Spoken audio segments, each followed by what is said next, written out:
Lengsin birakli khuding makpo punsi sel channel gi maikai dagi ngasi su amuk nawhonana taramna oksari ikai khumna bu uchari ngasi amuk mayam gi mafam da puduna laksari madudi khuswanta singhana train to Pakistan haina English loan da iba adudagi L Birendra Kumar Sharmana train na Pakistan tamna haina handok piduna 2010 da Sahitya Academy Translation Award fangkraba net exam na singba competitive exam kaya da question kaya rak hanglakraba novel asigi mari suba episode lawi rasi daku dakati mari suba matang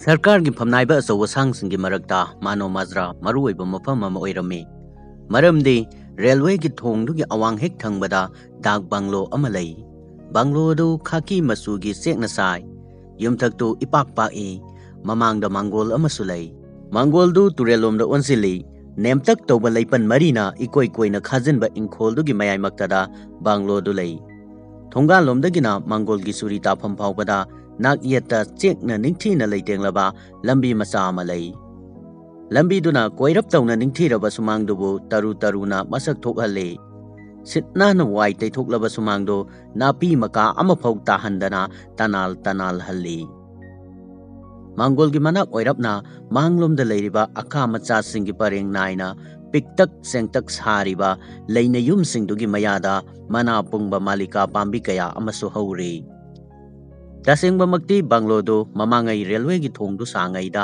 engineer साहेब की लैनबा हाइदोना सारंबा संगलेनी थोंग साबा लोइरबा मतुंगदा मथक थोंगबा फमनाइबा सिंगी ओइना लैरखिबनी सेलिबा तुरेलदुगा नकनरुबनसु बांग्लोदुबु मियामना हेना खंगननबगी मचाक अमसु ओयल्ली अकोइबदा मखल मखलगी लमलक की नापी सिंगनांग उमंगदगी लिथोरकबा मैरीगी मंगाल नोंग अमा nganbadagi numit ama tabu फावबदा उरेम्बी उसेकना मपांग कौनरकपगी नुंगसिरबा खोंथांग पुमनमक सिंगसिना मफमदुबु अमुकसु हेना पुकनिंग सुमहतहल्ली निंगथमथागी Tourane मयांग कंगथरकलबदा खोंगबा लुकलांगदा इसिंगी अंगावबा नापी सिंगनांग पुखरीदना तरु तरुबा इसिंगना निकनिक कांगा लमंगानु अमदी इसिंगदा ताबा मखल कयागी उसेकना चाकथाररिबा अमुकसो खरा चावबा Pukhri सिंगदना लायोइरबा मखल कयागी Chawra चावरबा nga निंगथम पांथादा सरकार की असौ असौबा फमनाइबा सिंगना मफम सिदा कोइरक्तुना पोथा संगलेन सिदा थुंगलखी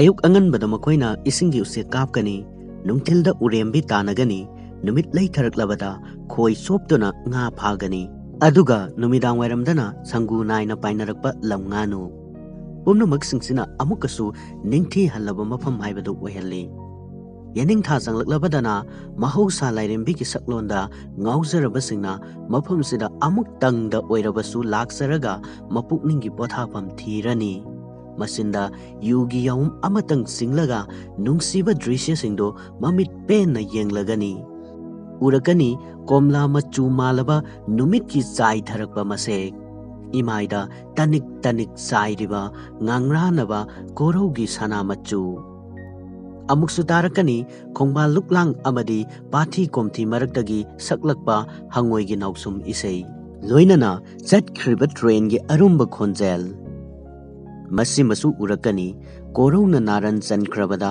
सेलिबा तुरेलगी मथक्ता लिरुंग साना कोलिबा थोंगी मरुमदगी तपली तपली लिखलकबा नोंगमदोल थाजा अहिंगी तंदना सिंगनांग मरकता कुफेट काफेट ओलांग थागी थाजिंदना लाकनगनी असिकपा पांबा सिंगना मानो माजरागी पोथा संगलेन तमना नोंजु पांथा यौरकपदना अकी तुजुंगना इहौरकपा सतलस तुरेलबु यंगनिंगबना लांगतकना हलबा चाट्रिक कया कया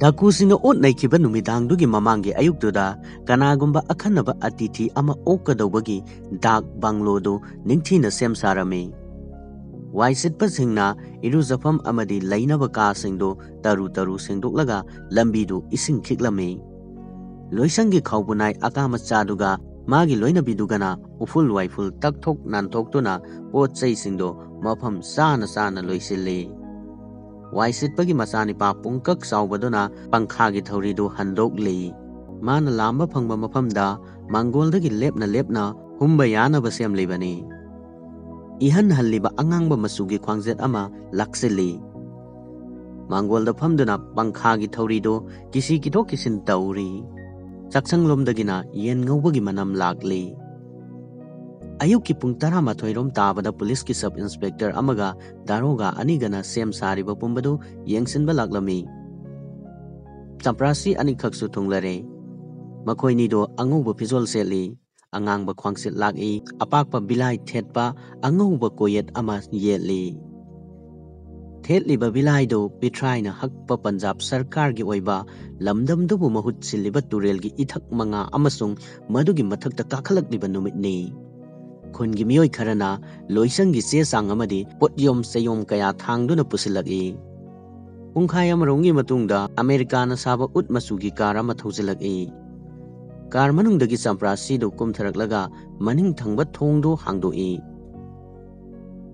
ꯄꯨꯂꯤꯁ ꯁꯕ ꯏꯟꯁꯄꯦꯛꯇꯔ ꯑꯃꯁꯨꯡ ꯃꯥꯒ ꯂꯣꯏꯅꯔꯤꯕ ꯗꯥꯔꯣꯒꯥ ꯑꯅꯤꯗꯨ ꯆꯞ ꯂꯦꯞꯇꯨꯅ ꯂꯩ, ꯁꯂꯥꯝ ꯇꯧꯏ꯫ ꯈꯨꯟꯖꯥꯁꯤꯡꯗꯨ ꯅꯣꯂꯨꯛꯄ ꯎꯠꯇꯨꯅ ꯅꯥꯀꯟ ꯅꯥꯀꯟꯗ ꯍꯟꯗꯣꯛꯅꯩ꯫ ꯉꯁꯥꯏꯒꯤ ꯄꯣꯠꯊꯥꯡ ꯄꯨꯕ ꯈꯧꯕꯨ ꯅꯥꯏꯗꯨꯅ ꯑꯄꯥꯕ ꯃꯨꯒꯥꯒꯤ ꯐꯤꯖꯪꯗꯨ ꯍꯥꯏꯗꯣꯛꯇꯨꯅ ꯃꯅꯨꯡꯂꯣꯝꯗ ꯂꯦꯡꯁꯤꯟꯕꯤꯔꯛꯅꯕ ꯉꯥꯏꯔꯤ꯫ ꯖꯤꯂꯥꯗꯨꯒꯤ ꯃꯦꯖꯤꯁꯇ꯭ꯔꯦꯠ ꯑꯃꯁꯨꯡ ꯗꯤꯄꯨꯇꯤ ꯀꯃꯤꯁꯅꯔ ꯃꯤꯁꯇꯔ ꯍꯨꯀꯨꯝꯆꯥꯟ ꯌꯥꯝꯅ ꯆꯤꯡꯂꯦꯝꯅ ꯀꯥꯔ ꯃꯅꯨꯡꯗꯒꯤ ꯀꯨꯝꯊꯔꯛꯏ꯫ ꯑꯌꯨꯛ ꯆꯨꯞꯄ ꯂꯝꯁꯥꯡ ꯆꯠꯂꯨꯕꯒꯤ ꯆꯣꯛꯊꯔꯦ ꯑꯃꯗꯤ ꯋꯥꯅ ꯎꯔꯦ꯫ ꯃꯆꯤꯟꯗ ꯆꯨꯞꯂꯤꯕ ꯆꯨꯔꯨꯞꯇꯒꯤ ꯊꯣꯔꯛꯄ ꯑꯄꯥꯕ ꯃꯩꯈꯨꯅ ꯃꯃꯤꯠ ꯇꯝꯅ ꯀꯥꯝꯈꯠꯂꯛꯏ꯫ ꯌꯦꯠ ꯊꯪꯕ ꯈꯨꯠꯅ ꯆꯨꯔꯨꯞ ꯍꯥꯞꯄ ꯀꯣꯡꯉꯧꯒꯤ ꯇꯤꯟ ꯃꯆꯥꯗꯨ ꯃꯩꯈꯦꯠ ꯎꯄꯨ ꯑꯃꯒ ꯀꯣꯟꯅꯅ ꯄꯥꯏꯔꯤ꯫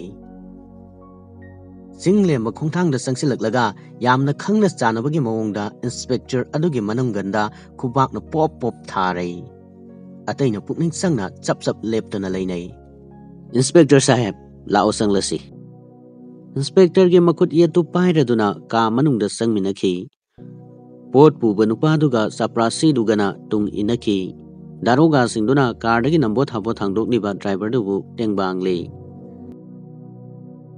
ꯁꯨꯝꯗ꯭ꯔꯤꯡꯅ ꯏꯔꯨꯖꯐꯝ ꯀꯥꯗ ꯆꯪꯁꯤꯟꯈ꯭ꯔꯒ ꯃꯃꯥꯏ ꯃꯃꯤꯠ ꯇꯥꯊꯣꯛꯂꯦ꯫ ꯒꯝꯁꯥ ꯑꯃꯅ ꯃꯃꯥꯏ ꯇꯩꯊꯣꯛꯅ ꯊꯣꯔꯛꯏ꯫ ꯏꯟꯁꯄꯦꯛꯇꯔ ꯆꯞ ꯇꯤꯡꯅ ꯂꯦꯞꯂꯤ꯫ "ꯐꯝꯃꯨꯅꯦ꯫" ꯒꯝꯁꯥꯗꯨ ꯐꯃꯨꯡ ꯃꯊꯛꯇ ꯂꯪꯁꯤꯜꯂꯝꯂꯒ ꯑꯥꯔꯥꯝ ꯆꯧꯀꯤ ꯑꯃꯗ ꯐꯝꯊꯔꯛꯏ꯫ ꯐꯛꯂꯥꯡꯒꯤ ꯑꯄꯤꯛꯄ ꯃꯈꯨꯜ ꯑꯃꯗꯒꯤ ꯃꯔꯤ ꯄꯥꯜꯂꯤꯕ ꯄꯪꯈꯥꯗꯨ ꯍꯨ ꯂꯥꯎꯅ ꯍꯨꯝꯕ ꯍꯧꯔꯛꯏ꯫ ꯆꯄ꯭ꯔꯥꯁꯤ ꯑꯃ ꯆꯪꯁꯤꯜꯂꯛꯇꯨꯅ ꯁꯥꯍꯦꯕꯀꯤ ꯎꯞꯂꯤꯕ ꯈꯣꯡꯎꯞꯇꯨ ꯂꯧꯊꯣꯛꯂꯩ꯫ ꯈꯣꯡ ꯃꯖꯥꯗꯨꯁꯨ ꯂꯧꯊꯣꯛꯂꯒ ꯇꯞꯅ ꯈꯣꯡ ꯅꯣꯏꯕ ꯍꯧꯔꯛꯏ꯫ ꯆꯨꯔꯨꯞ ꯍꯥꯞꯄ ꯀꯣꯡꯉꯧꯒꯤ ꯄꯥꯇ꯭ꯔ ꯃꯆꯥꯗꯨ ꯍꯥꯡꯗꯣꯛꯂꯒ ꯁꯕ ꯏꯟꯁꯄꯦꯛꯇꯔꯗ ꯂꯥꯟꯁꯤꯜꯂꯛꯏ꯫ ꯁꯕ ꯏꯟꯁꯄꯦꯛꯇꯔꯅ ꯃꯦꯖꯤꯁꯇ꯭ꯔꯦꯠꯀꯤ ꯆꯨꯔꯨꯞꯇ ꯃꯩꯈꯦꯠ ꯈꯦꯠꯂꯤ꯫ ꯃꯊꯪꯗ ꯃꯥꯒꯤꯁꯨ ꯃꯆꯩ ꯑꯃ ꯆꯝꯃꯤ꯫ ꯌꯥꯝꯅ ꯅꯨꯡꯉꯥꯏꯅ ꯃꯈꯣꯟ ꯊꯣꯛꯄ ꯈꯨꯆꯤꯡ ꯑꯃꯗ ꯁꯥꯍꯦꯕꯇꯨꯅ ꯆꯨꯔꯨꯞꯇꯨ ꯊꯛꯏ꯫ ꯈꯨꯠꯀꯥꯞꯄꯤ ꯀꯥꯞꯂꯗꯨꯅ ꯆꯨꯔꯨꯞ ꯇꯥꯟꯊꯤ ꯀꯟꯊꯩ꯫ ꯅꯍꯥ ꯑꯣꯏꯔꯤꯕ ꯁꯕ ꯏꯟꯁꯄꯦꯛꯇꯔꯗꯨ ꯌꯥꯝꯅ ꯂꯩꯕꯥꯛ ꯃꯆꯥ ꯇꯥꯕ ꯍꯦꯜꯂꯛꯄꯒꯨꯝ ꯎꯏ꯫ "ꯏꯟꯁꯄꯦꯛꯇꯔ ꯁꯥꯍꯦꯕ, ꯀꯔꯝ ꯆꯠꯊꯔꯤ?" ꯏꯟꯁꯄꯦꯛꯇꯔ ꯃꯈꯨꯠ ꯂꯣꯟꯅꯔꯛꯏ, ꯍꯪꯒꯠꯆꯔꯛꯏ꯫ "ꯏꯁꯣꯔꯅ ꯆꯥꯟꯕꯤꯔꯤ, ꯑꯩꯈꯣꯏ ꯃꯇꯝ ꯄꯨꯝꯅꯃꯛꯇ ꯁꯥꯍꯦꯕꯀꯤꯗꯃꯛꯇ ꯈꯨꯔꯨꯝꯖꯔꯤ꯫ ꯃꯐꯝ ꯑꯁꯤꯋꯥꯏꯗꯗꯤ ꯀꯥꯡꯂꯨꯞꯀꯤ ꯏꯔꯥꯡ ꯂꯩꯇꯦꯗꯅ?" "ꯍꯧꯖꯤꯛ ꯐꯥꯎꯕꯗꯤ ꯅꯪꯖꯗ꯭ꯔꯤ ꯁꯥꯍꯦꯕ꯫ ꯁꯤꯈ ꯑꯃꯁꯨꯡ ꯍꯤꯟꯗꯨ ꯀꯌꯥ ꯄꯥꯀꯤꯁꯇꯥꯟ ꯂꯣꯝꯗꯒꯤ ꯍꯣꯟꯗꯣꯔꯛꯂꯤ, ꯑꯗꯨꯒ ꯃꯨꯁꯂꯤꯝ ꯀꯌꯥꯁꯨ ꯄꯥꯀꯤꯁꯇꯥꯟꯗ ꯄꯨꯊꯣꯛꯅꯔꯤ꯫ ꯑꯗꯨꯕꯨ ꯊꯣꯏꯗꯣꯛꯄ ꯏꯔꯥꯡꯗꯤ ꯂꯩꯇ꯭ꯔꯤ ꯁꯥꯍꯦꯕ꯫ ꯃꯥꯏꯀꯩ ꯑꯁꯣꯝꯒꯤ ꯆꯤꯗꯥꯏ ꯂꯝꯁꯤꯗꯗꯤ ꯊꯋꯥꯏ ꯌꯥꯎꯗ꯭ꯔꯕ ꯁꯤꯈ ꯀꯌꯥꯒꯤ ꯑꯁꯤꯕ ꯍꯛꯆꯥꯡ ꯍꯣꯟꯗꯣꯛꯅꯔꯛꯄꯗꯨ ꯅꯪ ꯊꯦꯡꯅꯔꯝꯈꯤꯔꯣꯏ꯫ ꯑꯗꯨꯕꯨ ꯑꯃ꯭ꯔꯤꯠꯁꯔ ꯔꯣꯝꯗꯗꯤ ꯍꯣꯟꯗꯣꯛꯅꯔꯛꯂꯤ꯫ ꯑꯍꯤꯡꯕ ꯑꯃꯠꯇ ꯌꯥꯎꯔꯛꯇꯕ, ꯂꯣꯏꯅ ꯍꯥꯠꯂꯒ ꯊꯥꯔꯛꯄ꯫ ꯃꯐꯝꯗꯨꯗꯅ ꯍꯥꯠꯅꯕ ꯉꯥꯛꯇ." ꯑꯁꯤ ꯍꯥꯏꯔꯗꯨꯅ ꯍꯨꯀꯨꯝꯆꯥꯟꯅ ꯃꯈꯨꯠ ꯑꯅꯤꯗꯨ ꯊꯥꯡꯒꯠꯂꯨꯔꯒ ꯃꯐꯩꯒꯟꯗ ꯂꯨꯝꯅ ꯊꯥꯗꯔꯛꯏ꯫ ꯆꯨꯔꯨꯞꯇꯒꯤ ꯄꯥꯏꯊꯣꯔꯛꯄ ꯃꯩꯔꯤꯛ ꯈꯔꯅ ꯁꯦꯠꯂꯤꯕ ꯈꯣꯡꯒ꯭ꯔꯥꯎꯗ ꯇꯥꯔꯛꯄꯗꯨ ꯁꯕ ꯏꯟꯁꯄꯦꯛꯇꯔꯅ ꯅꯣꯟꯊꯔꯞ ꯇꯧꯅ ꯍꯣꯠꯆꯤꯜꯂꯒ ꯍꯥꯊꯨꯅ ꯃꯨꯊꯠꯂꯤ꯫ "ꯅꯪ ꯈꯪꯗ꯭ꯔꯤꯕꯔꯥ? ꯁꯤꯈꯁꯤꯡꯅ ꯂꯃꯟ ꯈꯨꯝꯕ ꯑꯣꯏꯅ ꯃꯨꯁꯂꯤꯝ ꯔꯤꯐ꯭ꯌꯨꯖꯤꯁꯤꯡꯒꯤ ꯇ꯭ꯔꯦꯟꯗ ꯂꯥꯟꯗꯥꯁꯤꯟꯗꯨꯅ ꯂꯩꯕꯥꯛ ꯑꯅꯤꯒꯤ ꯇꯥꯏꯅꯐꯝꯗꯒꯤ ꯊꯋꯥꯏ ꯌꯥꯎꯗ꯭ꯔꯕ ꯍꯛꯆꯥꯡ ꯄꯣꯂꯥꯡ ꯂꯤꯁꯤꯡ ꯍꯣꯟꯗꯣꯛꯅꯍꯟꯈꯤꯕꯗꯣ? ꯃꯈꯣꯏꯅ ꯇ꯭ꯔꯦꯟꯒꯤ ꯏꯟꯖꯤꯟꯗ ꯑꯁꯨꯝꯅꯁꯨ ꯏꯈꯤ, ꯄꯥꯀꯤꯁꯇꯥꯟꯗ ꯄꯤꯕ ꯈꯨꯗꯣꯜ." ꯁꯕ ꯏꯟꯁꯄꯦꯛꯇꯔꯅ ꯃꯔꯨ ꯂꯨꯛꯇꯅ ꯈꯜꯂꯨꯔꯒ ꯍꯥꯏꯔꯛꯏ꯫ ꯃꯈꯣꯏꯒꯤ ꯋꯥꯈꯜꯗ ꯃꯗꯨꯇꯅ ꯍꯥꯠꯅ ꯁꯨꯅꯕ ꯂꯦꯞꯅꯕꯒꯤ ꯑꯃꯠꯇ ꯉꯥꯏꯕ ꯎꯄꯥꯏꯅꯤ ꯍꯥꯏꯅ ꯈꯟꯕꯖꯥꯠꯅꯤ꯫ ꯅꯨꯄꯥ ꯑꯃ ꯍꯥꯠꯄꯒꯤ ꯂꯃꯟ ꯅꯨꯄꯥ ꯑꯃ, ꯅꯨꯄꯤ ꯑꯃꯒꯤꯅ ꯅꯨꯄꯤ ꯑꯃ, ꯑꯗꯨꯒ ꯑꯉꯥꯡ ꯑꯃꯒꯤ나 ꯑꯉꯥꯡ ꯑꯃ꯫ ꯑꯗꯨꯕꯨ ꯑꯩꯈꯣꯏ ꯍꯤꯟꯗꯨꯗꯤ ꯃꯗꯨꯃꯛꯇꯤ ꯇꯧꯗꯦ꯫ ꯑꯩꯈꯣꯏꯗꯤ ꯍꯥꯠꯅ ꯁꯨꯅꯕꯒꯤ ꯊꯕꯛꯁꯤ ꯇꯁꯦꯡꯅ ꯄꯥꯝꯗꯦ꯫ ꯑꯄꯣꯡꯕ ꯂꯝꯕꯥꯗꯗꯤ ꯑꯩꯈꯣꯏ ꯀꯅꯥꯕꯨꯁꯨ ꯀꯤꯔꯨꯗꯦ꯫ ꯑꯩꯅ ꯈꯪꯖꯕꯗ RSSꯒꯤ ꯑꯉꯥꯡ ꯅꯍꯥꯔꯣꯜꯁꯤꯡꯅ ꯃꯨꯁꯂꯤꯝ ꯒꯨꯟꯗꯥꯁꯤꯡꯕꯨ ꯁꯍꯔ ꯈꯨꯗꯤꯡꯗ ꯐꯨꯗꯠꯂꯤ, ꯃꯗꯨꯗ ꯁꯤꯈꯁꯤꯡꯅ ꯈꯛ ꯇꯦꯡꯕꯥꯡꯗꯦ, ꯃꯈꯣꯏꯗꯤ ꯋꯥꯖꯥꯎ ꯉꯥꯡꯕꯗꯅꯤ ꯃꯊꯧꯅꯥ ꯂꯩꯇꯦ꯫ ꯑꯩꯈꯣꯏ ꯃꯨꯁꯜꯃꯥꯟꯁꯤꯡꯒ ꯄꯨꯟꯅ ꯁꯤꯈꯁꯤꯡꯒꯤ ꯈꯨꯡꯒꯪ ꯂꯝꯗꯥꯏꯁꯤꯗ ꯀꯔꯤꯁꯨ ꯇꯧꯅꯗꯕꯒꯨꯝ ꯂꯩꯃꯤꯟꯅꯔꯤ꯫ ꯃꯥꯅꯣ ꯃꯥꯖꯔꯥꯒꯤ ꯃꯌꯣꯜꯁꯤꯃꯛꯇꯗ ꯅꯨꯡꯇꯤꯒꯤ ꯑꯌꯨꯛ ꯑꯃꯁꯨꯡ ꯅꯨꯃꯤꯗꯥꯡ ꯋꯥꯏꯔꯝꯗ ꯃꯨꯁꯜꯃꯥꯟꯁꯤꯡꯒꯤ ꯂꯥꯏꯁꯣꯜ ꯏꯁꯩ ꯇꯥꯕ ꯐꯪꯂꯤ꯫ ꯁꯥꯍꯦꯕꯅ ꯀꯔꯤꯒꯨꯝꯕ ꯁꯤꯈꯁꯤꯡꯗ ꯀꯔꯤꯒꯤ ꯌꯥꯔꯤꯕꯅꯣ ꯍꯥꯏꯅ ꯍꯪꯕꯤꯔꯕꯗꯤ ꯃꯈꯣꯏꯅ ꯃꯨꯁꯜꯃꯥꯟꯁꯤꯡꯁꯦ ꯃꯈꯣꯏꯒꯤ ꯃꯆꯤꯟ ꯃꯅꯥꯎꯅꯤ ꯍꯥꯏꯅ ꯁꯣꯏꯗꯅ ꯈꯨꯝꯂꯛꯀꯅꯤ꯫ ꯑꯩꯅ ꯈꯟꯕꯗꯗꯤ ꯃꯈꯣꯏꯁꯦ ꯃꯨꯁꯜꯃꯥꯟꯁꯤꯡꯗꯒꯤ ꯁꯦꯜ-ꯊꯨꯝ ꯁꯣꯏꯗꯅ ꯐꯪꯂꯝꯒꯅꯤ꯫ ꯂꯥꯏꯕꯛꯇꯒꯤ ꯍꯧꯔꯒ ꯃꯁꯝꯗ ꯈꯨꯠꯁꯥꯁꯤꯡꯗꯨ ꯍꯨꯝꯖꯤꯜꯂꯗꯨꯅ ꯍꯨꯀꯨꯝ ꯆꯥꯅ ꯍꯥꯏꯔꯛꯏ, ꯂꯝꯗꯝ ꯑꯁ꯭ꯋꯥꯏꯒꯤ ꯃꯨꯁꯜꯃꯥꯟꯁꯤꯡꯁꯦ ꯏꯅꯥꯛ ꯀꯩꯔꯥꯛ ꯈꯨꯟꯕꯒꯗꯤ ꯌꯥꯎ ꯂꯥꯛꯄ꯭ꯔꯥ? ꯄꯪꯌꯥꯎ ꯌꯥꯎꯗꯦ ꯁꯥꯍꯦꯕ, ꯑꯌꯥꯝꯕꯅ ꯃꯈꯣꯏꯁꯤ ꯐꯤ ꯁꯥꯕꯒꯨꯝꯕ ꯆꯐꯨ ꯁꯥꯕꯒꯨꯝꯕꯅ ꯑꯅꯝꯕꯅꯤ꯫ ꯆꯟꯗꯟ ꯅꯒꯔꯁꯤ ꯐꯅ ꯐꯕ ꯄꯨꯂꯤꯁ ꯁ꯭ꯇꯦꯁꯟ ꯑꯃꯅꯤ ꯍꯥꯏꯅꯔꯤꯕꯅꯤ, ꯑꯗꯨꯕꯨ ꯃꯤꯍꯥꯠꯄꯒꯤ ꯊꯧꯗꯣꯛꯇꯤ ꯌꯥꯝꯅ ꯊꯣꯛꯈ꯭ꯔꯦ꯫ ꯕꯦꯑꯥꯏꯅꯤ ꯑꯣꯏꯕ ꯑꯥꯏꯟꯅ ꯌꯥꯗꯕ ꯌꯨ ꯁꯨꯡꯐꯝꯁꯨ ꯑꯣꯟꯊꯣꯛꯅ ꯂꯩꯈ꯭ꯔꯦ꯫ ꯑꯗꯨꯒ ꯁꯤꯈ ꯂꯧꯃꯤꯁꯤꯡꯗꯤ ꯌꯥꯝꯅ ꯆꯥꯎꯈꯠꯂꯤ꯫ ꯅꯈꯣꯏꯒꯤ ꯑꯍꯜ ꯂꯃꯟꯁꯤꯡꯗꯤ ꯁꯍꯔꯗ ꯌꯨꯝ ꯌꯥꯝꯅ ꯁꯥꯒꯠꯂꯝꯕ ꯃꯥꯜꯂꯦ꯫ ꯖꯖ ꯁꯥꯍꯦꯕꯅ ꯃꯗꯨ ꯑꯩꯉꯣꯟꯗ ꯑꯗꯨꯛ ꯂꯪꯅꯕꯤꯕꯒꯤ ꯋꯥꯅꯤꯗ꯫ ꯅꯍꯥꯛꯅ ꯂꯧꯅꯤꯡꯕ ꯃꯑꯣꯡꯗ ꯂꯧꯕꯗ ꯑꯩ ꯀꯔꯤꯁꯨ ꯍꯥꯏꯗꯦꯗ꯫ ꯇꯧꯕꯗꯕꯨ ꯃꯔꯝ ꯆꯥꯕ ꯋꯥꯈꯜ ꯈꯟꯊꯕ ꯑꯃꯗꯤ ꯆꯦꯛꯁꯤꯟꯕꯗꯤ ꯇꯥꯏ꯫ ꯑꯅꯧꯕ ꯁꯔꯀꯥꯔꯁꯤꯅ ꯄꯨꯝꯅꯃꯛꯁꯤ ꯃꯨꯊꯠꯈ꯭ꯔꯒꯅꯤ ꯍꯥꯏꯅ ꯃꯈꯧ ꯄꯣꯡꯅ ꯂꯥꯎꯔꯤ꯫ ꯊꯥ ꯈꯔꯒꯤ ꯃꯇꯨꯡꯗꯗꯤ ꯃꯈꯣꯏꯒꯤ ꯍꯥꯏꯅꯤꯡꯂꯝꯕ ꯄꯨꯝꯕꯗꯣ ꯑꯗꯨꯃꯛ ꯏꯪꯊꯈ꯭ꯔꯒꯅꯤ, ꯑꯗꯨꯒ ꯍꯥꯟꯅꯒꯤꯗꯨ ꯑꯗꯨꯝ ꯍꯟꯖꯤꯜꯂꯛꯀꯅꯤ꯫ ꯑꯍꯤꯡ ꯑꯃꯗ ꯍꯦꯛꯇ ꯑꯍꯣꯡꯕ ꯄꯨꯔꯛꯀꯅꯤ ꯍꯥꯏꯕꯁꯤꯁꯨ ꯑꯣꯏꯔꯣꯏꯗꯧꯕ ꯊꯧꯔꯥꯡꯅꯤꯗ꯫ ꯃꯈꯣꯏꯗꯨ ꯑꯗꯨꯝ ꯍꯥꯏꯅꯒ ꯉꯥꯡꯕ ꯃꯤꯑꯣꯏ ꯅꯠꯇꯦ꯫ ꯗꯤꯜꯂꯤꯗꯒꯤ ꯂꯥꯛꯄ ꯃꯤꯑꯣꯏ ꯑꯃꯗ ꯍꯦꯛꯇ ꯍꯪꯂꯨꯕꯗ ꯒꯥꯟꯙꯤ ꯅꯤꯇꯤ ꯆꯠꯄꯁꯤꯡꯗꯣ ꯄꯩꯁꯥꯒꯤ ꯃꯤꯑꯣꯏ ꯉꯥꯛꯇꯅꯤ ꯍꯥꯏꯅ ꯍꯦꯛꯇ ꯈꯨꯝꯂꯛꯀꯅꯤ꯫ ꯃꯈꯣꯏ ꯌꯥꯝꯅ ꯁꯦꯡꯕ ꯃꯨꯅꯤ ꯔꯤꯁꯤ ꯉꯥꯛꯇꯅꯤ, ꯋꯥꯏꯅꯨ ꯃꯥꯟꯕ꯫ ꯃꯃꯤꯠꯇꯨ ꯙ꯭ꯌꯥꯟ ꯇꯧꯗꯨꯅ ꯎꯏꯁꯤꯟꯒꯅꯤ, ꯑꯗꯨꯒ ꯃꯈꯣꯡ ꯅꯥꯝꯃ ꯍꯦꯛ ꯊꯥꯡꯒꯠꯇꯨꯅ ꯖꯣꯒꯤꯒꯨꯝꯅ ꯂꯦꯞꯀꯅꯤ꯫ ꯉꯥ ꯑꯃꯇꯪ ꯍꯦꯛ ꯆꯥꯕ ꯎꯕꯗ ꯇꯥꯞ ꯂꯥꯛꯄ꯫ ꯍꯨꯀꯨꯝ ꯆꯥꯅ ꯃꯈꯣꯡ ꯅꯣꯏꯔꯤꯕ ꯆꯝꯄ꯭ꯔꯥꯁꯤ ꯑꯗꯨ ꯕꯤꯌꯔ ꯂꯧꯔꯨꯅꯕ ꯊꯥꯗꯣꯛꯈꯤ꯫ ꯃꯈꯣꯏꯅꯤꯗ ꯉꯥꯏꯍꯧꯔꯕꯗ ꯌꯥꯝꯅ ꯅꯛꯁꯤꯟꯅꯕꯒꯤ ꯃꯑꯣꯡꯗ ꯁꯕ ꯏꯟꯁꯄꯦꯛꯇꯔꯒꯤ ꯈꯨꯎ ꯄꯥꯏꯔꯒ ꯍꯥꯏꯔꯛꯏ, ꯅꯪ ꯋꯥ ꯉꯥꯡꯕꯗ ꯑꯉꯥꯡ ꯃꯆꯥꯗꯧꯅ ꯌꯥꯝꯅ ꯆꯦꯛꯁꯤꯟꯗ꯭ꯔꯦ, ꯃꯗꯨꯅ ꯅꯪꯉꯣꯟꯗ ꯅꯣꯡꯃꯗꯤ ꯁꯣꯏꯗꯅ ꯈꯨꯗꯣꯡꯊꯤꯕ ꯅꯪꯍꯜꯂꯛꯀꯅꯤ꯫ ꯅꯪꯅ ꯆꯠꯀꯗꯕ ꯅꯤꯌꯣꯝꯗꯤ ꯄꯨꯝꯅꯃꯛ ꯌꯥꯝꯅ ꯆꯦꯛꯁꯤꯟꯅ ꯌꯦꯡꯕ, ꯑꯗꯨꯒ ꯉꯥꯡꯗꯤ ꯈꯛ ꯉꯥꯡꯊꯣꯛꯇꯕ꯫ ꯄ꯭ꯔꯤꯊꯤꯕꯤꯁꯦ ꯑꯁꯨꯛꯀꯤ ꯃꯇꯤꯛ ꯌꯥꯝꯅ ꯊꯨꯅ ꯍꯣꯡꯂꯛꯂꯤ꯫ ꯑꯍꯣꯡꯕꯁꯤꯒꯤ ꯃꯔꯛꯇ ꯇꯤꯅꯤꯡꯂꯕꯗꯤ ꯀꯅꯥꯒꯨꯝꯕ ꯃꯤꯑꯣꯏ ꯑꯃꯠꯇꯗ ꯅꯠꯇ꯭ꯔꯒ ꯀꯔꯤꯒꯨꯝꯕ ꯍꯤꯔꯝ ꯑꯃꯠꯇꯗ ꯃꯗꯨꯅ ꯃꯔꯣꯏꯔꯦ ꯍꯥꯏꯅ ꯈꯛ ꯂꯧꯔꯣꯏꯗꯕꯅꯤ꯫ ꯀꯔꯤꯒꯨꯝꯕ ꯍꯤꯔꯝ ꯑꯃꯅ ꯅꯪꯉꯣꯟꯗ ꯑꯀꯟꯕ ꯏꯍꯨꯜ ꯑꯃ ꯄꯣꯛꯍꯜꯂꯕꯁꯨ ꯇꯨꯃꯤꯟꯅ ꯈꯥꯡꯗꯨꯅ ꯂꯩꯕ ꯇꯝꯃꯨ꯫ ꯁꯕ ꯏꯟꯁꯄꯦꯛꯇꯔꯗꯨ ꯍꯧꯖꯤꯛꯇꯤ ꯄꯨꯛꯅꯤꯡ ꯂꯨꯝꯂꯩ꯫ ꯃꯄꯥꯒꯨꯝꯂꯕ ꯃꯤꯁꯛꯇꯨꯗꯒꯤ ꯄꯥꯎꯇꯥꯛ ꯈꯔꯒ ꯍꯦꯟꯅ ꯐꯪꯅꯤꯡꯕꯗꯒꯤ ꯃꯈꯥ ꯇꯥꯅ ꯌꯦꯠꯄ ꯍꯧꯔꯛꯏ꯫ ꯃꯍꯥꯛ ꯈꯪꯏ ꯃꯥꯕꯨ ꯍꯨꯀꯨꯝ ꯆꯥꯅ ꯌꯥꯏ꯫ ꯃꯔꯛ ꯃꯔꯛꯇ ꯁꯥꯍꯦꯕꯄꯨ ꯃꯤꯑꯣꯏꯕꯅ ꯇꯨꯃꯤꯟꯅ ꯈꯥꯡꯗꯨꯅ ꯂꯩꯕ ꯉꯝꯂꯛꯇꯕꯁꯨ ꯃꯌꯥꯎꯔꯛꯏ꯫ ꯒꯥꯟꯙꯤ ꯇꯨꯄꯤ ꯎꯞꯄ ꯗꯤꯜꯂꯤꯋꯥꯂꯥꯁꯤꯡꯁꯤꯅ ꯑꯩꯈꯣꯏ ꯄꯟꯖꯥꯕꯀꯤ ꯀꯔꯤ ꯈꯟꯕꯤꯔꯤꯕꯒꯦ? ꯄꯥꯀꯤꯁꯇꯥꯟ ꯂꯣꯝꯗ ꯊꯣꯛꯂꯤꯕ ꯊꯧꯗꯣꯛꯇꯨ ꯃꯈꯣꯏꯗ ꯀꯔꯤꯁꯨ ꯅꯥꯆꯨꯡꯕꯤꯗꯦ꯫ ꯃꯈꯣꯏꯒꯤꯗꯤ ꯃꯃꯥ, ꯅꯨꯄꯤ, ꯃꯆꯜ, ꯃꯆꯦ ꯑꯃꯗꯤ ꯃꯆꯥꯅꯨꯄꯤꯒꯤ ꯀꯥꯗ ꯀꯔꯤꯁꯨ ꯁꯣꯛꯇꯦ, ꯍꯥꯠꯁꯨ ꯍꯥꯠꯇꯦ꯫ ꯖꯖ ꯁꯥꯍꯦꯕꯄꯨ ꯇꯥꯕꯤꯗ꯭ꯔꯥ? ꯏꯍꯧ ꯁꯥꯒꯠꯄ ꯃꯨꯁꯂꯤꯝꯁꯤꯡꯅ ꯁꯩꯈꯨꯄꯨꯔꯥ ꯑꯃꯁꯨꯡ ꯒꯨꯖꯔꯥꯟꯋꯥꯂꯤꯒꯤ ꯀꯩꯊꯦꯜꯗ ꯍꯤꯟꯗꯨ ꯑꯃꯁꯨꯡ ꯁꯤꯈꯁꯤꯡꯒꯤ ꯃꯊꯛꯇ ꯆꯠꯊꯈꯤꯕ ꯑꯇꯤꯌꯥꯆꯥꯔꯁꯤꯡꯗꯣ꯫ ꯄꯥꯀꯤꯁꯇꯥꯟ ꯄꯨꯂꯤꯁꯁꯨ ꯄꯥꯀꯤꯁꯇꯥꯟ ꯁꯤꯄꯥꯍꯤꯁꯨ ꯑꯗꯨꯝ ꯇꯦꯡꯕꯥꯡ ꯁꯤꯜꯂꯤ, ꯀꯅꯥꯃꯠꯇ ꯍꯤꯡꯅ ꯊꯥꯈꯤꯗꯦ꯫ ꯃꯃꯥ ꯑꯣꯏꯕꯤꯁꯤꯡꯅ ꯃꯊꯥꯅꯨꯡꯒꯤ ꯃꯆꯥꯕꯨ ꯍꯥꯠꯂꯒ ꯃꯁꯥ ꯃꯁꯥꯒꯤ ꯏꯖꯠ ꯀꯟꯖꯅꯕ ꯒꯨꯍꯥꯗ ꯆꯣꯡꯊꯗꯨꯅ ꯑꯥꯇꯃꯥꯘꯥꯠ ꯇꯧꯅꯈꯤ꯫ ꯅꯨꯄꯤ ꯑꯉꯥꯡꯒꯤ ꯑꯁꯤꯕ ꯍꯛꯆꯥꯡꯇꯅ ꯒꯨꯍꯥ ꯄꯨꯝꯕ ꯄꯤꯛ ꯊꯟꯈꯤ꯫ ꯍꯔꯦ ꯔꯥꯝ, ꯍꯔꯦ ꯔꯥꯝ꯫ ꯑꯋꯥꯕ ꯅꯤꯡꯁꯥꯁꯣꯔ ꯑꯃꯗ ꯁꯣꯜꯂꯛꯄ ꯍꯨꯀꯨꯝ ꯆꯥꯟꯒꯤ ꯂꯥꯏꯁꯣꯜꯅꯤ ꯍꯥꯏꯔꯛꯏ꯫ ꯑꯩ ꯂꯣꯏꯅ ꯈꯪꯏ, ꯑꯩꯈꯣꯏꯒꯤ ꯍꯤꯟꯗꯨ ꯅꯨꯄꯤꯁꯤꯡ ꯑꯗꯨꯗꯤ ꯃꯗꯨꯅꯤ, ꯑꯣꯟꯊꯣꯛꯅ ꯁꯦꯡꯖꯈ꯭ꯔꯕ꯫ ꯂꯝꯂꯥꯟꯕ ꯑꯃꯅ ꯃꯁꯥ ꯁꯣꯛꯈꯤꯒꯗꯕꯒꯤ ꯁꯔꯨꯛ ꯑꯥꯇꯃꯥꯘꯥꯠ ꯇꯧꯖꯕꯅ ꯍꯦꯟꯅ ꯄꯥꯝꯖꯕ꯫ ꯑꯩꯈꯣꯏ ꯍꯤꯟꯗꯨꯗꯤ ꯀꯩꯗꯧꯉꯩꯗꯁꯨ ꯅꯨꯄꯤꯕꯨ ꯐꯨꯕ ꯉꯝꯗꯦ꯫ ꯑꯃꯔꯣꯝꯗ ꯃꯨꯁꯜꯃꯥꯟꯁꯤꯡꯗꯤ ꯊꯣꯠ ꯅꯧꯕꯤꯁꯤꯡꯕꯨ ꯀꯔꯤꯁꯨ ꯏꯀꯥꯏ ꯈꯨꯝꯅꯕꯤꯗꯦ꯫ ꯑꯗꯨꯕꯨ ꯑꯩꯈꯣꯏ ꯀꯩꯗꯧꯕ ꯇꯥꯏ? ꯊꯧꯗꯣꯛꯇꯨ ꯌꯧꯔꯛꯇꯅ ꯃꯐꯝꯁꯤꯗ ꯀꯌꯥꯝ ꯀꯨꯏꯅ ꯂꯩꯃꯤꯟꯅꯈꯤꯅꯤ? ꯑꯁꯤꯕ ꯍꯛꯆꯥꯡ ꯄꯨꯕ ꯔꯦꯜꯒꯥꯔꯤ ꯑꯃ ꯐꯥꯎꯕ ꯃꯥꯅꯣ ꯃꯥꯖꯔꯥ ꯐꯥꯎꯗꯨꯅ ꯂꯥꯛꯇꯕ ꯑꯣꯏꯁꯅꯨ꯫ ꯂꯃꯟ ꯈꯨꯝꯅꯕꯒꯤ ꯊꯕꯛꯇꯤ ꯑꯩꯈꯣꯏꯅ ꯈꯛ ꯊꯤꯡꯕ ꯉꯝꯂꯣꯏ꯫ ꯑꯀꯣꯏꯕꯁꯤꯗ ꯃꯨꯁꯂꯤꯝꯁꯤꯡꯒꯤ ꯑꯄꯤꯛ ꯑꯄꯤꯛꯄ ꯈꯨꯟ ꯀꯌꯥ ꯇꯥꯔꯤ, ꯑꯗꯨꯒ ꯃꯥꯅꯣ ꯃꯥꯖꯔꯥꯒꯨꯝꯕ ꯁꯤꯈꯁꯤꯡꯒꯤ ꯈꯨꯡꯒꯪꯗꯁꯨ ꯃꯨꯁꯂꯤꯝꯁꯤꯡꯒꯤ ꯌꯨꯝ ꯀꯌꯥꯁꯨ ꯇꯥꯔꯤꯕꯅꯤ꯫ ꯈꯨꯠꯇꯒꯤ ꯆꯨꯔꯨꯞꯇꯨ ꯃꯈꯣꯟ ꯊꯣꯛꯅ ꯆꯤꯡꯂꯨꯔꯒ ꯈꯨꯠꯀꯥꯞꯄꯤ ꯀꯥꯞꯂꯗꯨꯅ ꯍꯨꯀꯨꯝ ꯆꯥꯅ ꯍꯥꯏꯔꯛꯏ, ꯑꯩꯈꯣꯏ ꯑꯥꯏꯟ ꯑꯃꯁꯨꯡ ꯅꯤꯌꯣꯝ ꯉꯥꯛꯅ ꯆꯠꯀꯗꯕꯅꯤ꯫ ꯃꯇꯥꯡ ꯆꯥꯔꯕꯗꯤ ꯃꯨꯁꯂꯤꯝꯁꯤꯡꯗꯣ ꯌꯥꯝꯅ ꯏꯪꯅ ꯆꯤꯛꯅ ꯆꯠꯍꯟꯈꯣ꯫ ꯏ ꯅꯥꯏ ꯇꯥꯟꯅꯕꯅ ꯀꯅꯥꯗꯁꯨ ꯑꯐꯕ ꯈꯛ ꯄꯨꯔꯛꯂꯣꯏ꯫ ꯂꯝꯍꯦꯟꯕꯁꯤꯡꯅ ꯂꯟ ꯊꯨꯝ ꯂꯨꯠ ꯇꯧꯈ꯭ꯔꯒ ꯁꯔꯀꯥꯔꯅ ꯑꯩꯈꯣꯏꯗ ꯏꯔꯥꯜ ꯁꯤꯖꯤꯜꯂꯛꯀꯅꯤ꯫ ꯅꯠꯇꯦꯅꯦ ꯏꯟꯁꯄꯦꯛꯇꯔ ꯁꯥꯍꯦꯕ, ꯑꯩꯃꯛꯁꯨ ꯁꯔꯀꯥꯔꯒꯤ ꯀꯔꯃꯆꯥꯔꯤ ꯑꯃ ꯑꯣꯏꯔꯝꯗ꯭ꯔꯕꯗꯤ ꯃꯨꯁꯜꯃꯥꯟꯁꯤꯡꯒꯤ ꯃꯐꯝꯗ ꯀꯔꯤ ꯇꯧꯔꯝꯒꯗꯒꯦ ꯍꯥꯏꯕꯗꯣ ꯏꯁꯣꯔꯗꯅ ꯈꯪꯂꯝꯒꯅꯤ ꯑꯗꯨꯕꯨ ꯑꯩꯈꯣꯏꯅ ꯌꯥꯔꯤꯃꯈꯩꯗꯤ ꯍꯥꯠꯅ ꯁꯨꯅꯕ ꯑꯃꯗꯤ ꯂꯟ ꯊꯨꯝ ꯃꯥꯡ ꯇꯥꯛꯍꯟꯕ ꯈꯛ ꯊꯣꯛꯍꯜꯂꯣꯏꯗꯕꯅꯤ ꯃꯈꯣꯏ ꯆꯠꯆꯈꯤꯁꯅꯨ ꯑꯗꯨꯕꯨ ꯆꯦꯛꯁꯤꯜꯂꯨ ꯀꯔꯤꯒꯨꯝꯕ ꯑꯍꯦꯟꯕ ꯑꯃꯠꯇ ꯄꯨꯍꯟꯈꯤꯕꯗꯤ ꯌꯥꯗꯦ ꯄꯥꯀꯤꯁꯇꯥꯟꯗ ꯂꯩꯕ ꯍꯤꯟꯗꯨꯁꯤꯡꯗꯤ ꯄꯥꯀꯤꯁꯇꯥꯟ ꯊꯥꯗꯣꯛꯂꯝꯗꯥꯏꯗ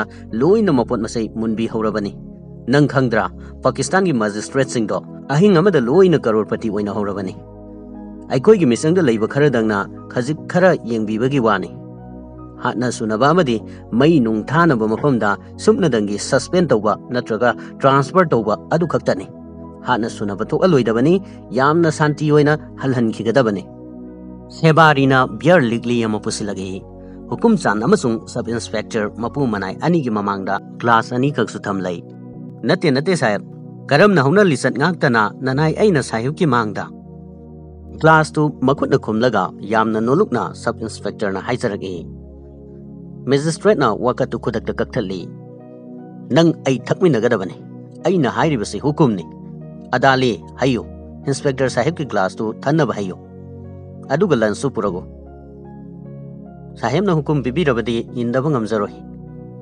ꯒ꯭ꯂꯥꯁꯇꯨ ꯄꯥꯏꯈꯠꯂꯒ ꯍꯩꯔꯛꯅꯕ ꯁꯦꯝ ꯁꯥꯗꯨꯅ ꯂꯩꯈꯤ ꯃꯍꯥꯛ ꯍꯧꯖꯤꯛ ꯃꯀꯥ ꯂꯥꯝꯂꯩ ꯑꯐꯥ ꯑꯄꯨꯟꯅꯗ꯭ꯔꯦ ꯀꯣꯛꯀꯤ ꯀꯣꯌꯦꯠ ꯂꯧꯊꯣꯛꯇꯨꯅ ꯇꯦꯕꯤꯜ ꯃꯊꯛꯇ ꯊꯝꯂꯛꯏ ꯀꯣꯌꯦꯠꯇꯨꯃꯛꯇꯤ ꯁꯤꯈꯁꯤꯡꯒꯨꯝꯅ ꯑꯃꯨꯛ ꯍꯟꯅ ꯌꯦꯠꯂꯨꯒꯗꯕ ꯅꯠꯇꯦ ꯄꯪꯁꯥꯡ ꯁꯥꯡꯗꯕ ꯆꯥꯅꯥꯡ ꯅꯤꯡꯊꯤꯅ ꯊꯥꯕ ꯍꯤꯒꯣꯛ ꯃꯆꯨꯒꯤ ꯂꯪꯖꯝ ꯐꯤꯅꯤ ꯍꯦꯛꯇ ꯂꯧꯊꯣꯛ ꯂꯧꯁꯤꯟ ꯌꯥꯕ ꯃꯥꯅꯣ ꯃꯖ꯭ꯔꯥꯒꯤ ꯐꯤꯕꯝꯗꯤ ꯀꯝꯗꯧꯔꯤ ꯍꯧꯖꯤꯛ ꯐꯥꯎꯕꯗꯤ ꯁꯥꯐꯔꯤ ꯂꯝꯕꯥꯔꯗꯥꯔꯅ ꯅꯨꯡꯇꯤꯒꯤ ꯆꯥꯡ ꯅꯥꯏꯅ ꯄꯥꯎ ꯄꯤꯔꯛꯂꯤ ꯔꯤꯐ꯭ꯌꯨꯖꯤ ꯑꯃꯠꯇ ꯈꯨꯟꯁꯤ ꯐꯥꯎꯗꯨꯅ ꯂꯥꯛꯇ꯭ꯔꯤ ꯇꯁꯦꯡꯅꯃꯛ ꯍꯥꯏꯔꯕꯗ ꯃꯥꯅꯣ ꯃꯖ꯭ꯔꯥꯒꯤ ꯃꯤꯑꯣꯏ ꯑꯃꯠꯇꯅ ꯑꯪꯒ꯭ꯔꯦꯖꯤꯁꯤꯡ ꯍꯟꯅꯈ꯭ꯔꯦ ꯑꯃꯗꯤ ꯂꯩꯕꯥꯛ ꯑꯁꯤ ꯍꯤꯟꯗꯨꯁꯊꯥꯟ ꯑꯃꯁꯨꯡ ꯄꯥꯀꯤꯁꯇꯥꯟ ꯍꯥꯏꯅ ꯑꯅꯤ ꯊꯣꯛꯅ ꯈꯥꯏꯗꯣꯛꯅꯔꯦ ꯍꯥꯏꯕ ꯐꯥꯎꯕ ꯈꯪꯅꯗ꯭ꯔꯤ ꯃꯤꯑꯣꯏ ꯈꯔꯗꯤ ꯒꯥꯟꯙꯤꯖꯤꯒꯤ ꯃꯔꯝꯗ ꯈꯖꯤꯛ ꯈꯖꯤꯛ ꯈꯪꯅꯕ ꯑꯃ ꯌꯥꯎꯔꯦ ꯑꯗꯨꯕꯨ ꯖꯤꯅꯥꯒꯤ ꯃꯃꯤꯡꯗꯤ ꯇꯥꯕꯨ ꯇꯥꯅꯔꯝꯈꯤꯔꯣꯏ ꯃꯗꯨ ꯐꯩ ꯃꯥꯅꯣ ꯃꯖ꯭ꯔꯥꯕꯨ ꯃꯤꯀꯨꯞ ꯅꯥꯍꯨꯝꯁꯤꯡꯅ ꯌꯦꯡꯁꯤꯜꯂꯨ ꯈꯨꯡꯒꯪꯁꯤ ꯂꯝꯗꯥꯏꯁꯤꯒꯤꯗꯤ ꯈ꯭ꯋꯥꯏꯗꯒꯤ ꯃꯔꯨꯑꯣꯏꯕ ꯃꯐꯝꯅꯤ ꯃꯐꯝꯁꯤ ꯊꯣꯡ ꯑꯁꯤꯒꯁꯨ ꯌꯥꯝꯅ ꯅꯛꯅꯩ ꯑꯗꯨꯒ ꯑꯇꯣꯞꯄ ꯑꯃꯅ ꯈꯨꯟ ꯑꯁꯤꯗ ꯂꯝꯍꯦꯟꯕ ꯒꯨꯟꯗꯥꯒꯗꯤ ꯂꯩ ꯂꯥꯛꯄ꯭ꯔꯥ ꯑꯃꯈꯛꯇꯪ ꯂꯩ ꯁꯥꯍꯦꯕ ꯃꯃꯤꯡꯅ ꯖꯨꯒꯥ ꯀꯧꯏ ꯆꯍꯤ ꯑꯅꯤꯔꯣꯝꯒꯤ ꯃꯃꯥꯡꯗ ꯐꯥꯁꯤ ꯇꯧꯗꯨꯅ ꯍꯥꯠꯈ꯭ꯔꯕ ꯗꯥꯀꯨ ꯑꯂꯝ ꯁꯤꯡꯍꯒꯤ ꯃꯆꯥꯅꯨꯄꯥꯅꯤ ꯃꯥꯗꯅꯤ ꯃꯐꯝꯁꯤꯗ ꯆꯥꯎꯔꯤꯕ ꯍꯥꯏꯕꯕꯨ ꯂꯝꯗꯝ ꯑꯁꯤꯗ ꯃꯥꯅ ꯈ꯭ꯋꯥꯏꯗꯒꯤ ꯍꯦꯟꯅ ꯃꯔꯦꯞ ꯋꯥꯡꯉꯤ ꯐꯨꯠ 3 ꯏꯟꯆꯤ 4ꯔꯣꯝꯗꯤ ꯋꯥꯡꯒꯅꯤ ꯃꯔꯨꯡꯁꯨ ꯊꯥꯈ꯭ꯔꯕ ꯄꯨꯔꯥ ꯁꯟꯖꯥꯎꯅꯤ ꯁꯟꯖꯥꯎ ꯍꯥꯏꯕꯕꯨ ꯃꯔꯨ ꯂꯧꯅꯕ ꯃꯄꯥ ꯁꯥ ꯑꯣ ꯑꯩ ꯈꯪꯉꯦ ꯅꯤꯡꯁꯤꯡꯂꯛꯂꯦ ꯃꯥ ꯍꯧꯖꯤꯛ ꯂꯝꯆꯠ ꯁꯥꯖꯠ ꯁꯦꯝꯗꯣꯛꯅꯕ ꯀꯔꯤ ꯇꯧꯔꯤ ꯀꯦꯁ ꯈꯔꯒꯤ ꯃꯇꯥꯡꯗ ꯃꯍꯥꯛ ꯑꯩꯒꯤꯗ ꯄꯨꯊꯣꯛꯂꯝꯃꯤ ꯑꯗꯨꯒ ꯊꯥꯒꯤ ꯑꯣꯏꯅꯁꯨ ꯍꯥꯖꯤꯔ ꯑꯣꯏꯔꯝꯕꯅꯤ ꯃꯈꯥ ꯇꯥꯅ ꯈꯪꯅꯤꯡꯂꯗꯨꯅ ꯑꯃꯨꯛꯁꯨ ꯍꯪꯂꯛꯏ ꯃꯥꯒꯤ ꯀꯅꯥꯒꯨꯝꯕꯤ ꯆꯥꯅꯖꯕꯤ ꯑꯔꯣꯟꯕꯤꯒꯗꯤ ꯂꯩꯇ꯭ꯔꯥ ꯂꯩ ꯁꯥꯔ ꯃꯨꯁꯂꯤꯝ ꯐꯤꯁꯥꯕ ꯑꯃꯒꯤ ꯃꯆꯥꯅꯨꯄꯤꯅꯤ ꯀꯨꯆꯨ ꯃꯨꯏ ꯃꯃꯤꯠꯇꯨꯅ ꯍꯦꯟꯅ ꯃꯨꯏ ꯖꯨꯒꯥꯕꯨ ꯈꯨꯡꯒꯪꯁꯤꯗꯩ ꯈꯨꯕꯩ ꯑꯃꯐꯥꯎ ꯍꯦꯟꯗꯣꯛꯍꯟꯗ꯭ꯔꯤꯕꯁꯤ ꯃꯍꯥꯛꯅꯅꯤ ꯈꯨꯟꯁꯤꯒꯤ ꯃꯤꯑꯣꯏ ꯑꯃꯠꯇꯅ ꯃꯨꯁꯂꯤꯝꯁꯤꯡꯒꯤ ꯃꯥꯌꯣꯛꯇ ꯋꯥ ꯉꯥꯡꯕꯒ ꯉꯝꯄꯣꯠꯇꯦ ꯃꯤꯇꯥꯡꯕ ꯃꯄꯥꯗꯣ ꯃꯁꯖꯤꯠꯀꯤ ꯃꯨꯂꯥꯍꯅꯤ ꯆꯥꯅ ꯊꯛꯅꯕ ꯄꯨꯁꯤꯜꯂꯛꯇ꯭ꯔꯤꯉꯩ ꯃꯃꯥꯡꯗꯒꯤ ꯍꯧꯅ ꯃꯕꯥꯅꯤ ꯒ꯭ꯂꯥꯁꯇꯨ ꯍꯟꯅ ꯀꯌꯥꯔꯛ ꯂꯧꯈꯠꯈ꯭ꯔꯕꯅꯤ ꯑꯁꯨꯝꯅ ꯆꯥꯅ ꯊꯛꯅ ꯈꯨꯡꯒꯪꯗꯨꯒꯤ ꯃꯔꯝꯗ ꯅꯨꯃꯤꯠ ꯌꯨꯡꯕ ꯃꯇꯨꯡ ꯐꯥꯎꯕ ꯋꯥꯔꯤ ꯀꯌꯥ ꯁꯥꯟꯅꯈꯤ ꯍꯨꯀꯨꯝ ꯆꯥꯟꯗꯣ ꯆꯥꯃꯟ ꯊꯛꯃꯟꯈꯤꯕꯅ ꯃꯃꯤꯠ ꯂꯨꯝꯊꯔꯛꯂꯦ ꯇꯨꯝꯅꯤꯡꯕ ꯐꯥꯎꯔꯛꯂꯦ ꯑꯌꯥꯛꯄ ꯅꯨꯡꯊꯤꯜꯒꯤ ꯅꯨꯡꯁꯥꯗꯣ ꯈꯟꯖꯤꯟꯅꯕ ꯑꯄꯤꯛꯄ ꯋꯥꯆꯦꯠꯀꯤ ꯃꯩꯈꯜ ꯐꯤꯖꯪꯗꯣ ꯊꯥꯗꯔꯛꯏ ꯆꯣꯛꯊꯔꯕ ꯃꯈꯣꯟꯒ ꯏꯔꯣꯏꯅꯅ ꯄꯪꯈꯥꯗꯨꯁꯨ ꯎꯪꯂꯤ ꯇꯨꯝꯅꯤꯡꯕꯅ ꯎꯏꯔꯨꯝꯂꯕ ꯍꯨꯀꯨꯝ ꯆꯥꯟꯅ ꯂꯨꯄꯥꯒꯤ ꯌꯥꯔꯛ ꯊꯤꯟꯅꯕ ꯑꯇꯨꯝꯕ ꯄꯖꯦꯡꯗꯨꯅ ꯌꯥꯔꯛ ꯊꯤꯜꯂꯤ ꯄꯖꯦꯡꯗꯨ ꯇꯦꯕꯤꯜ ꯐꯤꯗꯥꯗ ꯇꯩꯊꯣꯛꯏ ꯑꯗꯨ ꯐꯥꯎꯕ ꯇꯨꯝꯅꯤꯡꯕ ꯍꯜꯂꯝꯗꯦ ꯇꯥꯟꯖꯥ ꯃꯦꯟꯖꯥ ꯈꯪꯂꯕ ꯁꯕ ꯏꯟꯁꯄꯦꯛꯇꯔꯗꯨꯅ ꯃꯦꯖꯤꯁꯇ꯭ꯔꯦꯠꯀꯤ ꯑꯌꯥꯕ ꯂꯧꯔꯝꯃꯤ ꯑꯩ ꯆꯠꯆꯕ ꯌꯥꯔꯒꯗ꯭ꯔꯥ ꯁꯥꯔ ꯄꯣꯊꯥꯅꯤꯡꯂꯕꯁꯨ ꯑꯁꯤꯗ ꯐꯃꯨꯡ ꯂꯩꯅꯦ ꯁꯥꯍꯦꯕꯀꯤ ꯊꯧꯖꯥꯟꯅꯤ ꯑꯗꯨꯕꯨ ꯁ꯭ꯇꯦꯁꯟꯗ ꯊꯕꯛ ꯈꯔ ꯂꯩꯖꯍꯧꯔꯤ ꯑꯩ ꯗꯥꯔꯣꯒꯥ ꯑꯅꯤꯈꯛ ꯊꯝꯖꯔꯝꯒꯦ ꯀꯔꯤꯒꯨꯝꯕ ꯁꯥꯍꯦꯕꯅ ꯑꯩꯕꯨ ꯊꯧꯗꯥꯕꯤꯒꯗꯕ ꯂꯩꯔꯕꯗꯤ ꯄꯥꯎ ꯄꯤꯍꯟꯕꯤꯔꯛꯎ ꯐꯔꯦ ꯈꯔ ꯆꯤꯡꯅꯔꯞ ꯇꯧꯅ ꯑꯃꯨꯛ ꯍꯥꯏꯔꯛꯏ ꯅꯨꯃꯤꯗꯥꯡꯒꯤꯗꯤ ꯁꯤꯜ ꯂꯥꯡꯂꯕꯔꯥ ꯃꯗꯨꯕꯨ ꯀꯥꯎꯊꯣꯛꯄ ꯌꯥꯕ ꯊꯕꯛꯂꯅꯦ ꯁꯥꯍꯦꯕ ꯀꯔꯤꯒꯨꯝꯕ ꯏꯕꯦꯝꯃ ꯅꯨꯄꯤ ꯃꯆꯥꯗꯨꯕꯨ ꯈꯣꯏꯗꯥꯕꯤꯔꯝꯗ꯭ꯔꯕ ꯅꯅꯥꯏ ꯑꯩ ꯊꯕꯛ ꯍꯦꯛꯇ ꯊꯥꯗꯠꯄꯤꯌꯨ ꯗ꯭राꯏꯚꯔꯗ ꯂꯧꯔꯨꯒꯗꯧ ꯃꯐꯝ ꯑꯃꯗꯤ ꯂꯥꯛꯃꯤꯟꯅꯒꯗꯕ ꯃꯤꯁꯛꯁꯤꯡꯗꯨ ꯂꯣꯏꯅ ꯍꯥꯏꯖꯔꯝꯂꯒꯦ ꯁꯂꯥꯝ ꯇꯧꯔꯝꯂꯒ ꯁꯕ ꯏꯟꯁꯄꯦꯛꯇꯔꯗꯨ ꯊꯣꯛꯈ꯭ꯔꯦ ꯃꯦꯖꯤꯁꯇ꯭ꯔꯦꯠꯁꯨ ꯐꯃꯨꯡꯗ ꯍꯤꯞꯇꯨꯅ ꯄꯣꯊꯥꯈ꯭ꯔꯦ ꯉꯥꯏꯍꯥꯛꯀꯤ ꯇꯨꯡꯗꯅꯤ ꯕꯪꯒ꯭ꯂꯣꯗꯒꯤ ꯊꯧꯗꯣꯛꯈꯤꯕ ꯀꯥꯔꯒꯤ ꯃꯈꯣꯟꯗꯨꯅ ꯃꯦꯖꯤꯁꯇ꯭ꯔꯦꯠꯄꯨ ꯃꯤꯀꯞ ꯊꯣꯛꯍꯜꯂꯝꯃꯤ ꯉꯁꯥꯏ ꯃꯈꯩ ꯃꯥꯡꯒꯣꯜꯗ ꯊꯥꯗꯔꯝꯕ ꯐꯤꯖꯪꯗꯨ ꯀꯣꯟꯈꯠꯂꯒ ꯃꯊꯨꯞ ꯇꯥꯁꯤꯟꯈ꯭ꯔꯦ ꯇꯅꯥꯟꯅ ꯂꯨꯄꯥ ꯃꯆꯨꯒꯨꯝ ꯅꯤꯡꯊꯤꯔꯕ ꯃꯥꯡꯒꯣꯜꯗꯣ ꯇꯥꯔꯝꯗꯥꯏ ꯅꯨꯃꯤꯠꯀꯤ ꯉꯥꯡꯔꯥꯅꯕ ꯃꯆꯨ ꯁꯪꯂꯛꯂꯦ ꯄꯪꯈꯥ ꯍꯨꯝꯂꯝꯕ ꯑꯉꯥꯡꯅ ꯄꯪꯈꯥꯒꯤ ꯊꯧꯔꯤꯗꯨ ꯇꯥꯁꯤꯟꯈ꯭ꯔꯦ mahakpu pokpa mapaduna akoibada ising khiktok lei sotak tawba leibaki manil senba malika leinamna ka manung yorakhi yumdugi mamangda minai singna yubi masingi apakpa phak ama tharaki mathaktuda ningthiraba galisa fida ama sandorak nakanda ligi chauki ama table lama thai table mathaktana whisky likli achauba glass khara amadi nungsiba manam senba chana bu potpu hauhanaba maru marang kaya so sem saduna thamme manungdagi hukum sana irujanaba amadi koi nung phanbada sangba ising asabana singba pumnamak thorang tawnaba laurakpa tai mahak surup machai ama samkhatlaga phamungda longna hiptuna yunggi silingda yengkhatuna leiri koki mapamaktada sum anikak siknagadabagi sem saduna leirambadu urake apikpa khonjel amaga loinana anido sangsinarake yamna naksinana anido fibam semduna leinai apikpa mamai anido fere fere hainaramlaga makok thingjanarake hukum chan leithokpa nanghaude pop launa chumanido mon mayada tarakhi taying ba anapa posak amakakna mangonda konsilapagum tawkhi apinga phai waina phamungdagi chongthoraklaga munna yengduna lei chummani dusu leithoraklaga hukum chan da yengduna leibagum tawi tawadabu machinga signari badudi thaduknadri kudaktuda adali ama sangsilagi adali gi khongthang makhonduda sumhatyai amana phajiluraba magistrate amadi chumdugi michanabadu kudakta handokna khi chummani do phamungdagi chenthagiduna phaklangda naptuna kakhatkhraga yunggi silingda amuk naptuna laikhre hukum chana phaurakhi mahak chum soklure makhutu motle amot pakhutu phuriki machida hanna taithoklui tasengba makti mahaki amot pado kaidaunungda su taithokpa yararoi sudok samthokpada su khak chatlaroi adali na ising asaba amadi koi phanaba pochang pumba dressing table da thamlakhi mabungogi litnaba apaba langjam purit amadi chagom yan thaba khongrau amasu chauki mathakta thamlei khongrau gi marido lupa masugi langlaga wahong matu manba muga langana taduna sabani magistrate ke amuba khongup pamsu dusu langtrik langna sengdoklaga chauki manakta thamlare hukum chan ningthi neiru jathokle maida amadi khutta tainaba leitengi mahi manai taire masa pumba manam selhalle akhanaba yudagi semba nungsiba manamna khusa singdo chothalle thau taiduna langkat halaba masamdo ningthi jana hatlakpada samkhonggi angauba saruktu uba phangi maramde mahaki masamdo sayol ani mukti masu sanglaktrabani naton sumangi koido ningthi jana hidak taiduna lingkat halle maton ani do ururu leisilaga mamit maparomda inkhatkhi koikhongduna ngaurunaba mangra masu gome apaba langjamgi purituna manunggi phigadu uhalli seliba khongraudugi sanang tharaba pidup singdo mayek sengna ui ningthiraba phizol singdo gulab lainamgi mahina nungsi halle yunggi silingda amuk hanna yengkhatlui silingi sum singduna su arangba mamitu thindoktuna mangonda munna yengduna leirame huzik americana saba kardu thausilaklei hukum chandi matamduda magi kada makoidu nanduna leiri mapandana kar manungdagi nupa ani khaka nupi ani khaka komtharagi nupa amana harmonium aduga adupaduna tabla zura ama loinaragi nupi amadi phana ahan oire mapok haure adubu masamdudi komla machugi henana ningthi jana machu sangli atopa nupi dumadi inkhalakli bi laisabi machani masinda kwa umli apakpa manatol aduda arangbana sika khutta mayom masupai kar manungdagi kumtharakpada khongthang gudingi sengsang lawba makol thoklagi makoi punna changsilaktuna ningthiraba carpet tugi mathakta chinglemna phamthanakhi asomdana ka manungduda hukum chana masana masabu sakyeng mingselda section na yengli samkhong yang ngobadu urubada masamdo amuk semjeli surup masay masam khatli mahausa waina surup hapatin masaduga maikhetugadi khak thadokte whisky likli do adali na hana thanamlabani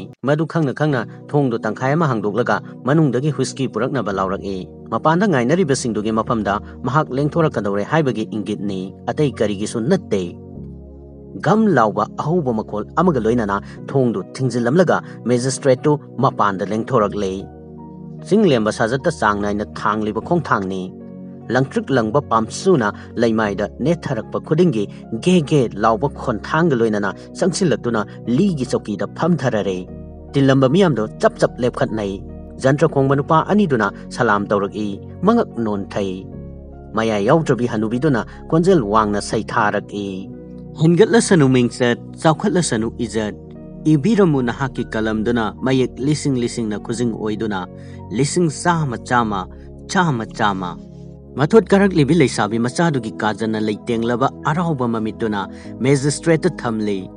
Magistrate na chinglemlaba khut hayamana mayamdo phamthanaba ingit tawragi.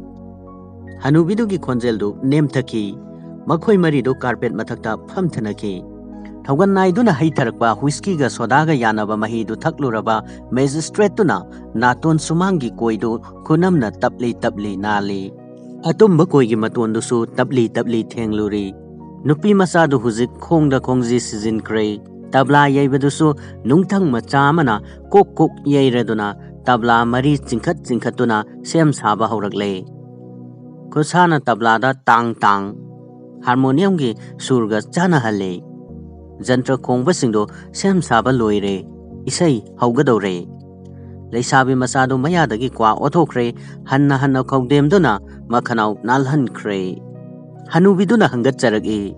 Tolaba singi mabungo karamba saisakpu khoida bibage.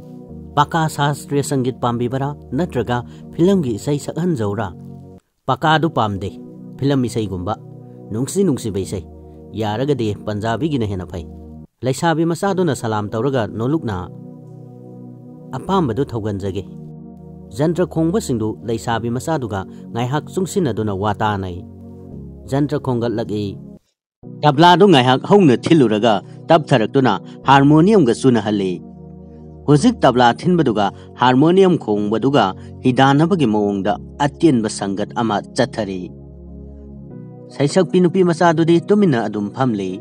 Mamitu kainomada yengduna thausadana leiba ui. Atyenba sangat tu loisinkhre. Saisakpido amuksu khawdemduna makhanau sengdog e. Natondu kamthoktuna tayang halle. Makut oina oigi napada yet ki khutna magistrate lomda thamlaga isai haurak e. Ho chanaba aibu thadoktuna chatkraba. Oh hingliba punsi se sikhibana bu phareda. Pirangna thumatlaba mitsina uri kanabu. Phungatlaba ningsani chaning tana honjaba ngamdraba. Mairan bina mairi bu pamjaruba maikham nakhi mapunsi mairi nungda. Thamoi nungda yokcharuba mairi ni kemhan bire aibusu mairi duna. Leledo ahing kaya thawan masing thiduna. Mangle manglan kaya ngana. Karamba nungzada halakaba sagol samai lei nayum maigay pang. Kaidong ngay no korowdo thaja maithong mayok nagadaba. Saisakpidu ngaihak isai leplagalay. Jantra khongba singduna isai makha sathanaba amuk khonggatlagli. O sithi aigi sithi tamluro pamu makada kemho remadi khaina mairina chakpada. Hukum chana lupa manga chatpi note ama carpet mathakta langtharagi. Saisakpi amasung tung inba singdo mangak non tharagi. Sakthi bi hanubiduna khungatlaga khaw macha amada hapchinki. Amusu hanna lauragi.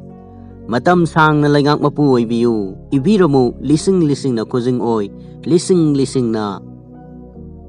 Isay makha amuk sa tharagi. Handakti hukum san masamak na ayakwa whisky do makut mak na hairaga kuthak amukta thaksinki. Makoy du nala duna nupi masado de yengle. Adubu hanagi mityeng du di natre. Nupi masado isay sakli haiba mahak phajana khangi. Adubu mahaki masa nupi mak na nganglakpagum tarami. Ho ibungo liri humba angawba malang na jingthok pire aigi maikhom phi.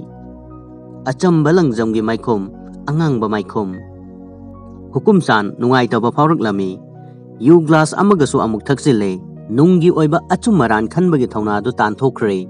Punsisi asuki matik teli miyoibana thauna du kuina kak sagonaba ngamde.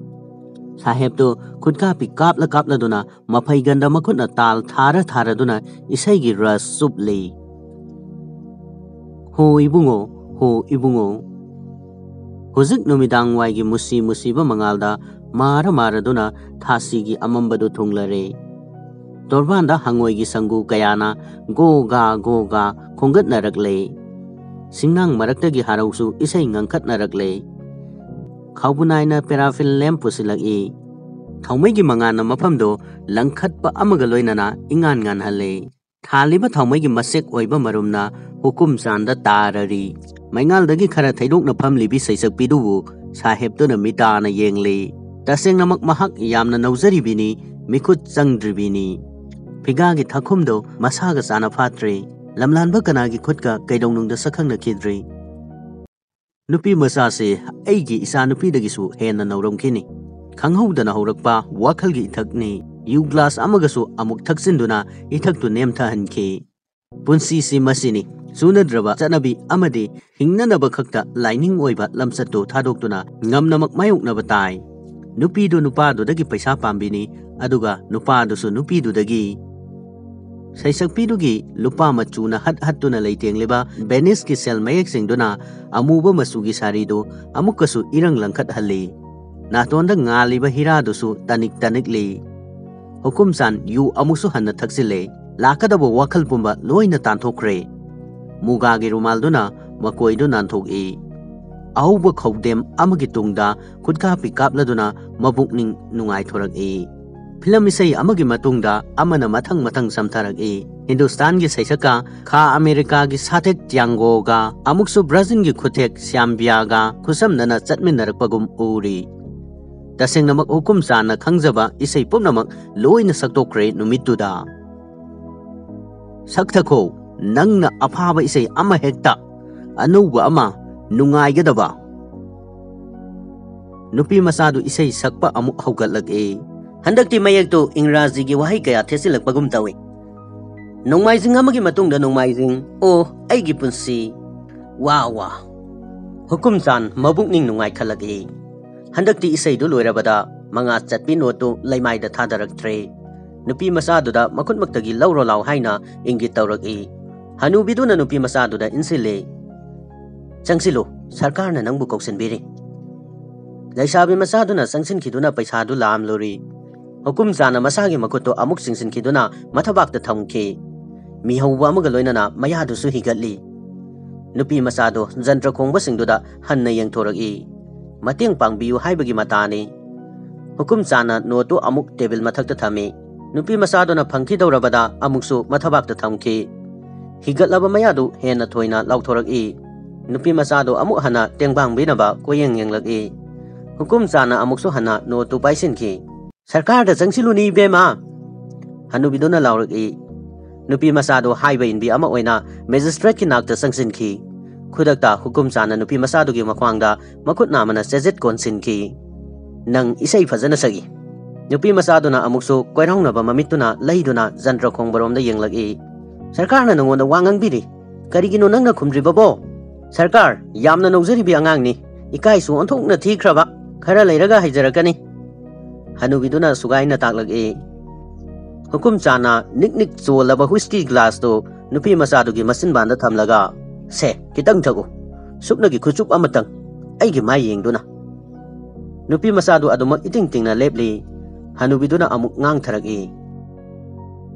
Sarkar mahak nesagi mahaw khangjadribini nauzaribini sahi 13 mapung phadribini kanaguma nupa amadagi manak naksadribi pangjaribini aina mahakpo judge hayuki seba tawhanjanaba yoksarakpani adudi nahak thaktrabanina karigumba kharadi chaba taredana. Hukum chana hanubidugi wado makha amuk taruba leitana senpaktagi sa thongba matum ama lokhatlaga nupi masadugi mayada insinge tawrak-i. Nupi masaduna makuna lauraga sai. Hukum chana nupi masadubu singsinkhraga matambakta phamhanki. Masamdu paiduna sanaragi. Thauningthina tairaba samlangdugi ithak nairaba sambuldo mamal yamlaba samphabina phajilami. Samphabidu lokthoklaga masamdu tunglomda thadokle. Soijainaraba samlangdo jwai laungna lengbanda tatharak-i. Khudakta jantra khongbasingdo hanubiduga puna phuk haugatnarak-i. Aikoi hanjakhiba yaradra? Yare hankro. Driver bu yum phawba thilhalu. Hengatlasanu mingsat chaukhatlasanu ijat. Ibiramu nangi kalamduna mayak lising natte lising sama Hanubiduna amuksu saitharak-i. Hukum chana not mapul ama puthoraklaga table mathakta thamki. Saisakpidugi loinarakpasingdo karda hankre. Saisakpidubuna magistrate ki matambakta hundoklamlei. Nakandagi khawbunaiduna mabungogi yathangdabu ngairi. Chana thaknaba pusinjarakpa yaradra? Ngaiko table da dum thanamu. Aikhoini adum charage nangsu satkiba yarani. Khawbunaina chana thaknabadu table da thanamlaga magi leifamlomda hanki. Hukum chana paraffin thongmai du mutatle si lawba makhon amagi tungda pumam mamlaba ahing aduda makhoi ni da ngai hore tumpham ka dagi lithorakpa napu masugi mangam sandraba maingal masik amakak nattana pumnamak pumam mamkhre hukum chan mapanduda adumak leirage khankhre malpuba train na mano mazrada malgari kaya thadaramlaga station thadoktuna thong tamna khongsan khre nil khonglaba makon amaga loinana train du chenki engine gi maikho thokpam sarai dagi humdorokpa arangba maidikna seliba train gi khongjel du lepangame angang ba amasung napu masugi arangba maingalna thonggi ngaklo lan thokhiduna wangmada leiriba jungle gi marumda mangkhri train gi ayakpa makhona asum lapthokhiduna train makhon takhidre wai sangna ikom komlabagi tanjadu huzik phangkhre hukum sana yuda amuk dainaragi nupi masadu de adumak magi matam bakta iting tingna irang yaudana hanagum leiri nangai bu saurira aingonda wahi amapau haining dabara asi hairaduna hukum sana nupi masadu bu khara kalap konsilagi nupi masadu wa adumak ngangde tung hannasu yengthorakte mahaki mataudu da magistrate na karisu thoina khalluba leite pumna maktugi mamal loina pikhrabani nupi masadu gi mamaido mangolomda singsillaga mangaksam amasung manada tapna chukpa hauragi malpuba railgari gi khonjel amu hana takhidre khungangdo pumchik chikhaure hukumsan hujik ningsasor phuina holagi ikang khanghodana nupi masadu gi thakum marido lauthok ure ahingi asikpa fizang du phaudoktuna nongmai makhonama arapadagi taragi nupi masadu nathoktuna chap lepkhali makhon du tabra sikar gi oirongani nupi masadu gi ahan do wahaini ahing du gi oina hukum san gi mafamda wahai se hairam laga thakum mari do phazili amamba ahing sida kana so sikar chalamlo makhoini ngai hak tumin leptuna amamba du da leinai nupa du de khitang singna ba phawi nupi masadu di amaromda masa komle mahak huzik yunam amadi surup manam ga loinaraba yari yakong nabagi namthiba manam chelaba chanabadugi ningsa sordagi lapthok chaba phanglei makha makhona muk samtharaktrabada hukum sando mabukning ingtharakle amuka hena ingthanaba u class amagasu amuk notselle huzikte nupi masado taseng no urakle mahak nan thoknabagi upai suklai leitre haibado ahingdumagi oina bambula kapo irangane kanagumba amagi luhongba natraga garigumba harau tayamba ama asi hairaduna nupi masadu bu kolaga manatonda suplagi michina kalap yenglaga ibani su luhonglasi nupi masadu khumlakte adubu sa thongbagi lukhak amadi suruki tanthina imot motlaba table dugi mathakta singsin khibadudi adum mayari hukum sana amot pasingdo makut makna singdoklaga nupi masaduda ahan bagi nungsi sana kumai chathaba horakle athingba amata pirudana nupi masaduna sahibtugi karam chawraba khubam nungda hainadaba kaya mayuknari table mathaktugi amuk nupi masadubu achaw patra senpak amadi likli na isai chairaba gali safida dugi mathakta hipthale ikai thibi nupi masaduna sari gi phizina mamai khomjinjai mamaido amuk hut leithokduna namthiba ningsa sordo phangdana balaknai hujikti hukum sando afing afai waina nupi masadu gi setliba mafido phaireng tureng marure khudakta khungi miyam launarapagi khonjel arapadagi taragi nongmaisu anirak kapki khonglamba huisingdo tumin laikra male khongkhidre hukum san taxi sondona hogalaki nupi masadu so hogali mapi marol kanthoi sari semjili minai sanglomdagi khawbunaiga waisit padugana lalten thongmai amamam pairaga ipa pakhatna kari no khara ngangna na senthoragi ngaihaki tungda gari driver na car du thausilagi car gi maingana banglo gi mamang thangba sarukta khangyai yesilaki Kushwanta Singhana English Londa Train to Pakistan haina iba adudagi L. Birendra Kumar Sharmana Manipuri Londa Train to Pakistan tamna haina handopiduna 2010 da Sahitya Academy Translation Award su phangkraba competitive exam kaya dasu question kaya rak hanglakraba asigum laba novel asigi episode 4 tabi khiba khuding makpo pulsi sel channel gi maikai dagi thagat papong doksari mathang episode 5 ngai biramo ngasigi damaktadi mayam dagi kaina naba mikupto lauzari